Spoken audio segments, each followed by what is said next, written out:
Pessoal, disparada a pergunta que eu mais recebo é: swap de cripto tributa ou não? Tem gente que fala que tributa, tem gente que fala que não tributa. Nesse vídeo a gente vai acabar com essa dúvida. Eu vou explicar por A mais B, vou mostrar na tela um estudo que eu fiz, onde eu mostro na lei o que a lei fala, o que a lei não fala, o que pode, o que não pode, quem fala o que, por que fala o que, quem manda em quem, por que você não deve tributar swap de cripto. Você vai entender hoje nesse vídeo. Já vou direto para a tela aqui e da próxima vez que alguém perguntar para você, falar para você que swap de cripto tributa, você manda esse vídeo para a pessoa e faz a seguinte pergunta: cara, alguma vez você já viu a Receita Federal cobrando tributo sobre alguém que não tributou swap? E aí vamos ver qual é a resposta que você vai ter. Vamos lá, vamos explicar isso aqui sem mais delongas. Eu separei aqui em 3 tópicos importantes. A gente vai falar sobre o que é exterior, sobre o que é Brasil e sobre a hierarquia das leis. Vamos lá, vamos começar aqui pelo que é exterior. A gente vai precisar entender algumas coisas aqui, inclusive eu vou reduzir essas coisas aqui para ir te explicando aos poucos para fazer total sentido. Não se preocupe com tanto de coisa aqui na tela, vai ficar bem mastigado o conteúdo, igual você sempre pega aqui, tranquilo? O que acontece? A instrução normativa 2180 de 2024, bem novinha, lá no artigo 9º, ela fala assim, ó, para fins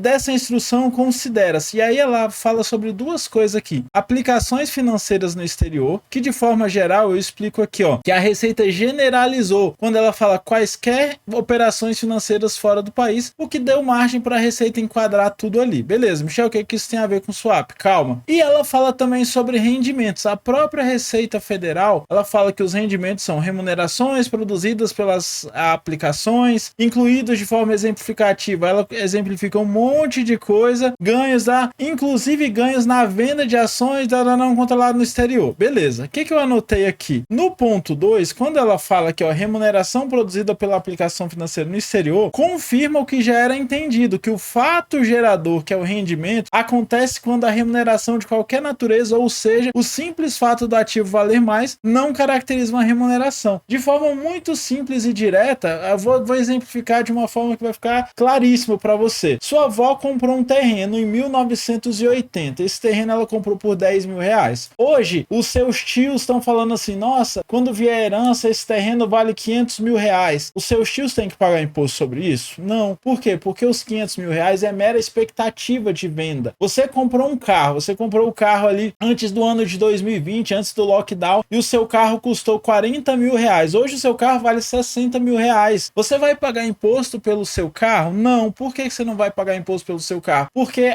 essa valorização é uma mera expectativa de valor. Não quer dizer que você tem 60 mil reais. Se você vender o carro e apurar esse dinheiro, você vai pagar o ganho de capital. Tá, Michel, onde entra o swap nessa situação? O swap é a mesma coisa. Você comprou um Bitcoin por 100 reais e hoje ele vale 100 mil reais. Enquanto você não realizar, aqueles 100 mil reais são mera expectativa. E aí entra esse papo aqui que eu tô falando com vocês de fato gerador, tá? Eles usam um rol exemplificativo que também dá para a Receita margem para ela falar o que quiser. E aí lá no artigo 10 do parágrafo único, eles falam assim, ó: os rendimentos de aplicações financeiras de que trata o CAPT serão computados na declaração de ajuste anual, que é o imposto de renda que a gente já conhece, correspondente ao ano calendário em que forem efetivamente percebidos pela pessoa física pelo regime de caixa. Efetivamente percebido, bom português. O que é efetivamente percebido? Dinheiro, amigo, dinheiro. Se você não pôs o dinheiro no bolso, você não efetivamente percebeu o dinheiro. Ah, eu tô te devendo 10 mil reais. Quando você efetivamente percebe aquele dinheiro? É quando eu falo, não, vou te pagar 15 se eu pagar mês que vem? Ou é quando eu te pago o dinheiro? Qualquer coisa efetivamente percebida é quando ela de fato ocorre. E aí ele ainda fala aqui sobre regime de caixa. Michel, o que a gente tem que para entender sobre isso aqui? Eu destaquei os 2 pontos ali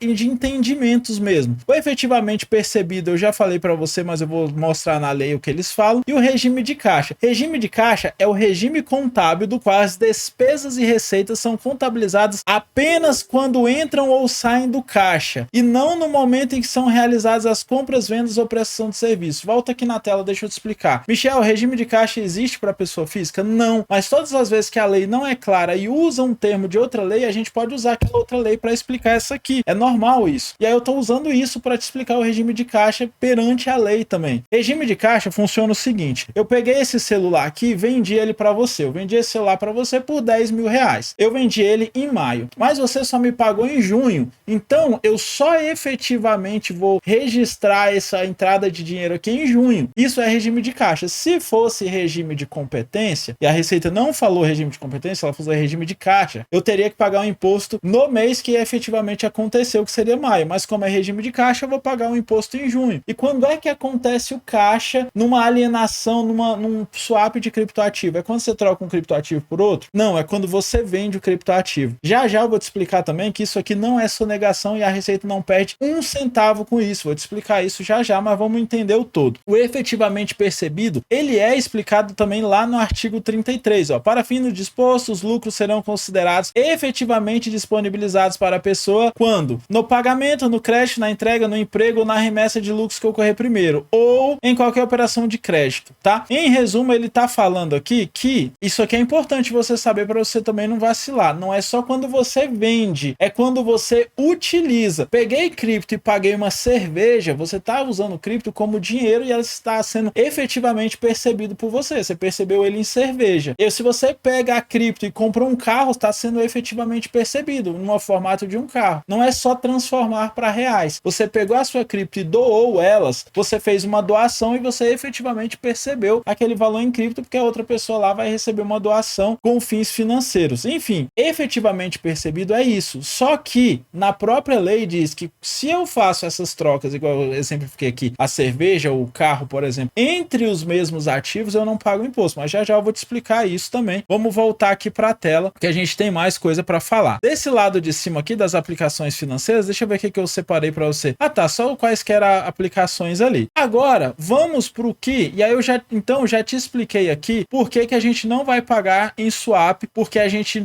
só, de fato, enquanto a gente não efetivamente perceber esse dinheiro, quando se trata de operação no exterior, não tem a realização do imposto. Agora vamos pro Brasil. Brasil, a Receita Federal falou mais ou menos assim, os criptoativos não são considerados moeda de curso legal nos termos do marco regulatório atual, mas podem ser equiparados a ativos sujeitos a ganho de capital. O que isso quer dizer? Quer dizer que as moedas não são dinheiro. A Receita tá falando isso aqui. Isso aqui merecia um aspas aqui, porque não fui eu que escrevi, tá? Tudo isso aqui que eu tô colocando para vocês, eu busquei direto na lei. Não são coisas que eu... não tem nada de escrito meu aqui. O que eu tô fazendo aqui com vocês é interpretando em vídeo o que foi escrito pela Receita Federal. Se não é uma moeda de curso legal, então quer dizer que não tem Banco Central envolvido, que é quem regulamenta a moeda, e a própria Receita tá falando que é ativo. E para ativo, tudo isso que eu falei até agora se aplica inclusive às próximas coisas que eu vou falar aqui, tá bom? Vamos lá. E aí a própria Receita Federal, na instrução 1888, ela falou lá tudo o que ela precisa saber no artigo 6º, parágrafo 2º. E lá, tá vendo que eu destaquei aqui? Permuta. Por isso aqui que todo mundo começou a falar que swap é tributa, porque swap é permuta e pronto. Só que eles esqueceram de olhar o que é permuta. Permuta, no que a gente aprendeu lá com a nossa professora de história no fundamental, é uma coisa. As pessoas trocavam, que era o escambo, né? Ia lá e trocava batata, trocava por carne. Aqui não. Permuta tem na lei dizendo que é permuta. E é de fato mesmo escambo. Mas tem um momento que ela tributa e tem um momento que não tributa a permuta, tá? E outra coisa, quando você faz uma permuta e ela tá dentro do rol das coisas que não tributam, não quer dizer que você tá errado. Tá dizendo que você tá indo por outro caminho. A mesma coisa daquela ideia dos 35 mil. Ah, por que o 35 mil não tributa? Cara, porque nessa faixa não tributa e acabou. Beleza? Vamos lá. E aí tem esses dois quadrados em vermelho aqui, que na minha opinião, aqui é quando a Receita fez besteira. Por que fez besteira, Michel? Como assim? Foi aqui que a Receita ignorou tudo isso que a gente tinha estudado até agora e falou uma coisa ao contrário, tá? Contrariando, inclusive, ela mesma e outras leis que eu já te explico já sobre essa questão legal. No perguntão da Receita, esse perguntão aqui foi o de 2024, que é o mais recente, tá? A Receita falou bem assim, o ganho de capital apurado na alienação de criptomoedas, beleza? Quando uma é diretamente utilizada na aquisição de outra, swap, claro, não tem dúvida aqui, ainda que a criptomoeda de aquisição não seja convertida para real ou outra moeda fiduciária, é tributado pelo imposto sobre a renda da pessoa física, sujeito a alíquotas progressivas, devendo o valor de alienação da criptomoeda ser avaliado em reais pelo valor de mercado que tiver na data do recebimento. Não tem nada a ver o que a Receita falou aqui. Michel, você tá falando que a Receita não tem nada a ver? Já a gente vai entrar nessa parte aqui de quem manda em quem, você vai entender. Por que não tem nada a ver? Olha só, aqui a Receita falou que o ganho de capital na alienação tal. Aqui embaixo ela falou que é tributado sobre a alíquota progressiva, que não é a tributação de criptomoeda. E aqui embaixo ela ainda fala que o valor da alienação deve ser avaliado em reais pelo valor de mercado que tiver na data do recebimento. Em outras palavras, a Receita Federal está dizendo assim, olha, eu faço pelo ganho de capital, mas se você fizer swap, esquece o ganho de capital, tributa 27,5%, que 27,5% é a tabela, a alíquota progressiva, tá? Ela chega até 27,5%, e você ainda considera o valor em real. Tecnicamente é até impossível se fazer isso, porque o próprio GCAP não dá essa permissão. Eu estaria inventando uma transação que não existia. Eu teria que falar, por exemplo, peguei o meu Bitcoin e troquei por Ethereum. Eu teria que falar lá no GCAP que eu peguei meu Bitcoin, vendi, troquei por reais, peguei os reais, comprei Ethereum e agora eu tenho o Ethereum naquele novo valor e por isso eu tenho que tributar o Bitcoin. Entendeu que é uma coisa que não faz sentido? Por que eles fizeram isso? Por um único motivo. Cara, a Receita tá lá para arrecadar impostos. É o negócio deles, é o business deles. Mas aí teve uma outra coisa que serviu de base para isso aqui. Uma COSIT. A COSIT número 214 de 2021. O que é uma COSIT? Uma consulta à Receita. Alguém, um contador, uma pessoa física, sei lá, foi lá e perguntou para a Receita e eles responderam isso aqui, ó. Que o ganho de capital, barará, barará, tem que incidir igualzinho tá escrito ali em cima, tá? E, inclusive, ele colocou aqui, ó. É tributado pelo imposto sobre a renda da pessoa física sujeita à alíquota progressiva. Então, na verdade, quem fez o perguntão simplesmente deu um Ctrl+C, Ctrl+V na COSIT que tá totalmente errada, como eu te expliquei aqui. Aqui a Receita, cara, saiu totalmente de todo o ordenamento jurídico que a gente estava vendo até aqui e inventou uma coisa que não tem nada a ver. E aí, vamos entender também o que veio,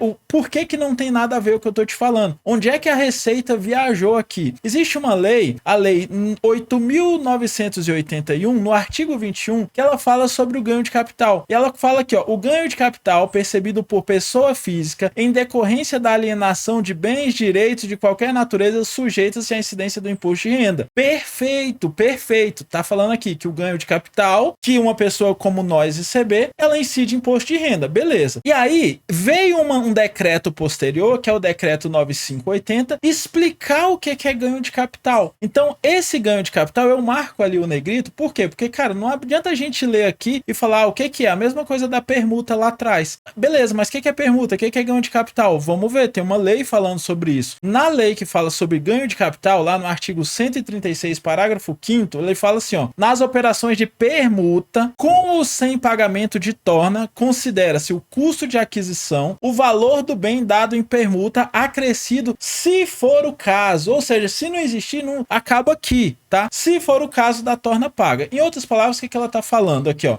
Quando você faz uma permuta entre um bem e outro, o custo de aquisição é considerado daquele bem antigo. Se tiver uma torna, o que é torna? Dinheiro. Ah, me dá o seu cavalo, eu te dou o meu porco e te volto R$100. Os R$100 é a torna. Se tiver torna, se tiver esse dinheiro envolvido, esse dinheiro entra no custo de aquisição. Se não, não. Então o que ela tá falando? Você comprou um Ethereum por R$100, trocou por um Bitcoin, que a mercado hoje ele é R$50 mil, o preço que eu vou considerar esse Bitcoin são R$100 lá de trás. Por que eu vou considerar os R$100 lá de trás? Porque tá escrito na lei, no decreto 9580. Tá aqui claro pra gente, tá? E aí vamos além aqui ainda. Já já você vai entender que a Receita não perde com isso, tá? Eles simplesmente interpretaram errado. E aí vem aqui esse quadradinho azul, o STJ falando para a Receita, você não pode falar isso. Foi num caso similar, a lógica é a mesma, só que foi num caso envolvendo imóveis, que se encaixa exatamente na mesma legislação que a gente está falando. Exatamente a mesma legislação, só que ao invés do cara trocar Ethereum por Bitcoin, ele trocou uma casa na praia por uma casa no centro, por exemplo. E aí a Receita Federal, só para te contextualizar antes da gente ir para a tela, a Receita Federal, nesse caso aqui, ela falou assim, epa, você pegou uma casa que você tinha comprado por números, os números aqui eu tô exemplificando. Você pegou uma casa que você comprou por 50 mil lá atrás e trocou por uma casa que hoje vale 1 milhão, paga meu imposto. E aí essa pessoa entrou na justiça e o STJ falou, Receita, não tem imposto aqui. Ele trocou uma casa por outra. Quando ele realizar a venda dessa nova casa, você cobra o seu imposto. E vai ser cobrado sobre o preço de custo lá atrás. Então Receita, você não vai perder nada. Só que o valor, só que não é agora. Ele vendeu a casa daqui a um ano por 1,5 milhão, você não vai tributar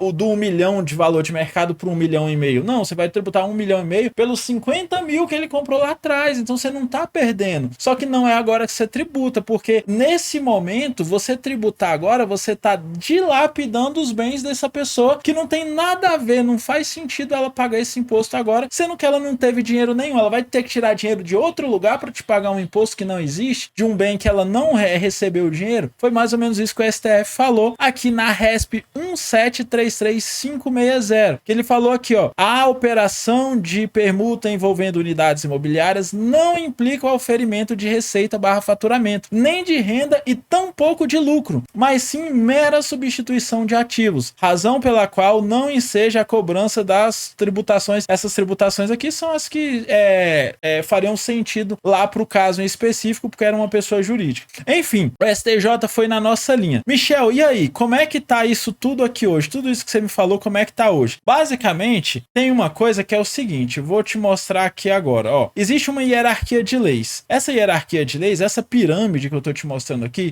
chama-se pirâmide de Kelsey, que diz quem manda em quem. Quem tá em cima manda em quem tá embaixo. Ou seja, quem tá embaixo não pode contrariar quem tá em cima. Quando a gente olha para a pirâmide de Kelsey e vai interpretar ela, a gente vê exatamente isso aqui, ó. A COSIT da Receita tá aqui, ó, baixo clero. COSIT da Receita, para você ter ideia, é um funcionário público que tá trabalhando lá na Receita, que respondeu uma dúvida de uma pessoa. Ok, ele tá fazendo o trabalho dele corretamente, só que ele não pode contrariar a instrução normativa que eu já te mostrei ali, que está contrariando essa instrução normativa. Essa instrução normativa também não pode contrariar quem tá acima dela, que é o decreto. Tá aqui, ó, nesse momento aqui, ó, tá o decreto. Aqui embaixo, na base da pirâmide, estão as resoluções, as instruções normativas, as portarias em geral, que se encaixa ali a COSIT. E esse decreto, da mesma forma, não pode contrariar a lei e o STJ, que o entendimento do STJ tem poder de lei. Então, olha só, tem toda uma lógica aqui. Se quem manda mais que a lei e o STJ tá falando uma coisa, o decreto está de acordo com a lei e o STJ, a Receita Federal não pode vir inovar no juridicamente falando, opa, vai cobrar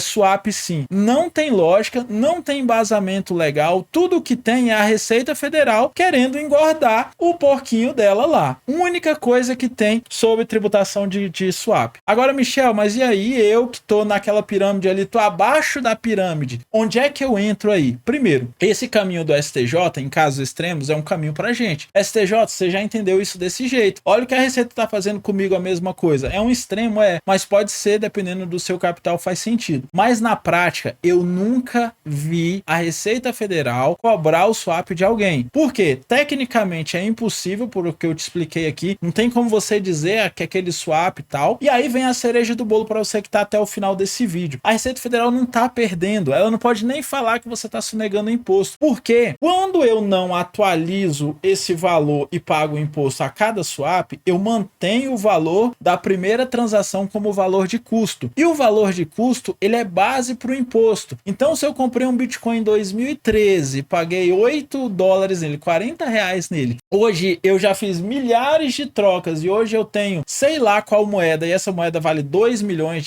por exemplo. Quando eu transformar isso em reais, a minha base de cálculo vai ser aquele Bitcoin lá de trás nos R$40, eu vou pagar imposto sobre esse montante todo. A Receita não perde com isso. Só que o momento dela tributar não é na hora do swap. Importantíssimo, importantíssimo. Nós estamos no Brasil. O Brasil é um dos países com maior insegurança jurídica do mundo. Isso aqui tudo pode mudar. Pode vir um STF da vida e falar, opa, isso aí tá atrapalhando a arrecadação do Estado, vamos cobrar sim. E acabou. E eles sentam em cima da lei a todos os momentos. Então, hoje, no dia que eu estou gravando esse vídeo, mais precisamente em maio de 2024, tudo isso aqui tá válido, tudo isso aqui tá pacífico. Estamos observando de perto tudo isso que tá acontecendo. Pode ser que em junho mude, pode ser que o ano que vem mude. Estaremos observando de perto isso aqui, beleza? É isso, tamo junto, um abraço, compartilhe esse vídeo para que menos pessoas paguem imposto indevidamente. Tamo junto.